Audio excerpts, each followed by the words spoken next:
എടുത്ത് പറയുന്നതിനേക്കാൾ ഇപ്പം നിങ്ങളുടെ ജോലി, വീട്, വിവാഹം, വഴികൾ, കുടുംബ പ്രശ്നങ്ങൾ ഇങ്ങനെ എടുത്തെടുത്ത് പറയുന്നതിനേക്കാൾ നല്ലത് അമ്മേ എന്നെ സുവിശേഷത്തിൻ്റെ സാക്ഷിയാക്കണമേ. പറഞ്ഞേ, അമ്മേ എന്നെ എൻ്റെ സുവിശേഷത്തിൻ്റെ സാക്ഷികളാക്കണമേ.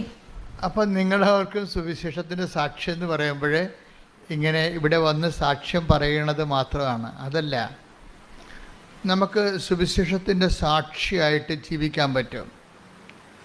നമ്മുടെ ജീവിതത്തിൽ ദൈവ അനുഭവങ്ങൾക്ക് സാക്ഷ്യം വഹിക്കാൻ പറ്റും.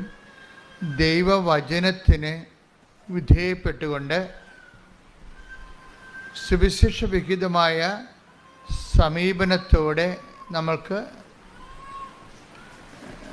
എല്ലാ വിഷയങ്ങൾക്കും സുവിശേഷവിഹിതമായ സുവിശേഷത്തിൻ്റെ ആന്തരിക അർത്ഥം